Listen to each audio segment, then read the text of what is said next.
Nicole 3 years ago was very cut off from everyone, like really anxious about going out. I wouldn't even be able to have done this 3 years ago. And now it's just fantastic.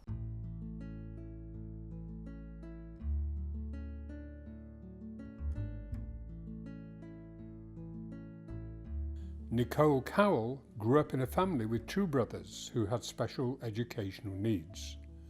Providing a supportive environment for children with learning difficulties requires the cooperation of every member of the family. We had to be very regimented in our house, so it was set times for the boys to do things, because that can sometimes affect, like it can cause triggers, or if something's not in a set way, sometimes I get upset with it. But when I hit my teenage years, I obviously wanted to be out with my friends, and I wanted to go out late, and I wanted to just like enjoy life like a teenager. And it wasn't anybody's fault that that wasn't able to be the case. It's just how it works sometimes with special educational needs children, because both my brothers are very high up on the scale as well. So when I got to 16, me and my mum decided together that it was better for me to move out. So at 16 my mum was like, right, we need to find somewhere for you to go.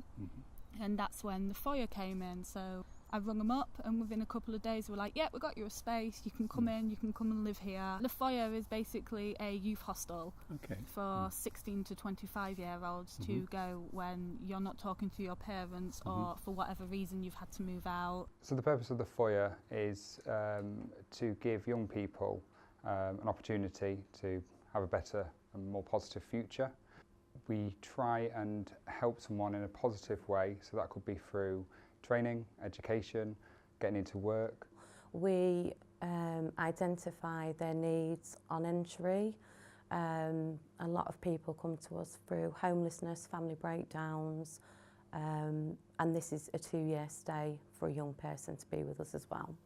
As you can see, these are our values. We seek out, we actively look for opportunities for young people. We welcome all young people, visitors, family, through mediation we do as well. So it's not just for the young person, there's a massive amount of work that we give that person. We inspire, so we do try to inspire them, to give them that belonging that, okay, that's happened, but how do we move forward onto this now? We try and make it as safe as possible. We try and make it a place that people want to be and that count as their home. The YMCA provided a safe and supportive environment for Nicole to make this important transition to life outside the family unit. After moving on from the foyer, Nicole enjoyed her new independence as she continued her education at university. But her life was to take an unfortunate turn when she formed a relationship that was to become emotionally abusive, destroying her confidence and causing mental health problems. Emotional abuse is usually associated with an individual who will deliberately demean, belittle, undermine, criticise, not constructively but in a negative way, the individual, to make them feel either worthless, helpless, and more significantly hopeless. It wasn't until after I'd come out of that relationship that I realised something hadn't been right through those years. I ended up like locking myself off from everyone else. I was quite isolated for a year or so. Hopelessness creates a lack of ambition to do things in your life, and then almost inevitably leads to the social anxiety we spoke about, social isolation. I was at uni at this point as well. But I stopped going to uni, and obviously the uni gets worried because you've disappeared and you don't usually do that. And I didn't want to admit that something was wrong.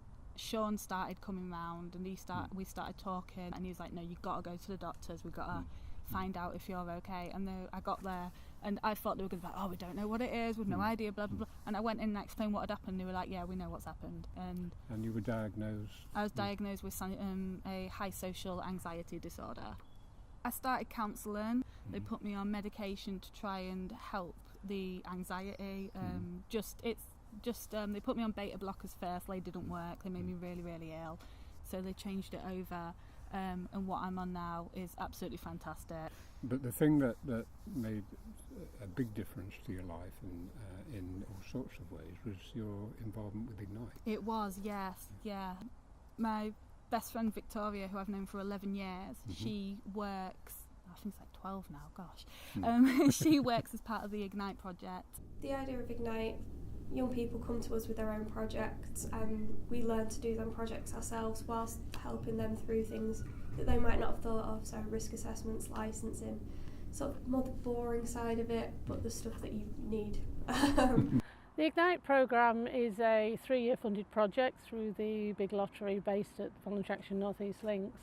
It's a programme that works with young people to develop leadership potential within young people, encouraging them to take leadership roles within their community. When I started becoming stable, Victoria was like, right, you're just in time, apply for this job, it'll do you like loads and loads of good. I'd heard of Ignite, I'd done a couple of bits with a little bit of voluntary work here and there, but nothing major. I thought personally that I wasn't going to get the job because of my social anxiety, and I spoke to him in the interview, explained it all. That evening I got a phone call saying we'd like to invite you to be part of the Ignite team, and it's just everything turned. Like, they gave me such an opportunity.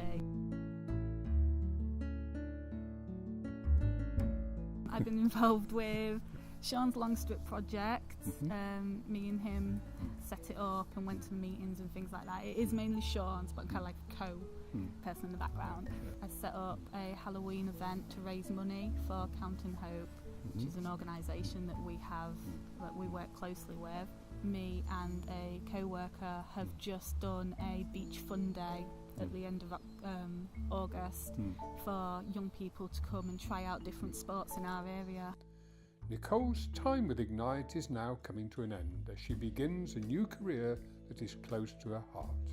You've come to the end of your time with Ignite. What happens next? So I wasn't quite sure what I wanted to do, and then I decided I want to go into teaching, but I'm not ready to start actual teaching yet. I need some experience, and a job came up at a special educational needs school for a teaching assistant. I thought, yeah, I'm gonna give it a go. Like 3 years ago I wouldn't have even thought about it, but I thought, no, I'm gonna do this. And then I got the phone call saying we'd like to invite you onto our team. I've done the induction day and everyone's really nice. I'm really excited, and I start in a couple of weeks. I think it's safe to say that teaching assistants are incredibly valuable to teachers. I think if you ask any teacher across the nation, they'll say if they're fortunate enough to have a teaching assistant, they are really, really valuable. The role of the teaching assistant has changed so much over the years. It used to be that they had a very straightforward role of maybe making sure the classroom looked nice, tidying up, making sure displays looked nice, which was a great resource to have. But as times have changed, the job role has evolved to now quite literally being a teacher's assistant. The role of the teaching assistant is to support children's learning primarily and have the biggest impact they possibly can on the progress of children. What's the difference between the Nicole 3 years ago and the Nicole now? The Nicole 3 years ago was very cut off from everyone, like really anxious about going out. I wouldn't even be able to have done this 3 years ago. And now it's just fantastic. Nicole is now a happy and confident young woman in a loving and supportive relationship, making the most of her caring nature in a role where she can experience the joy and satisfaction of helping and inspiring others.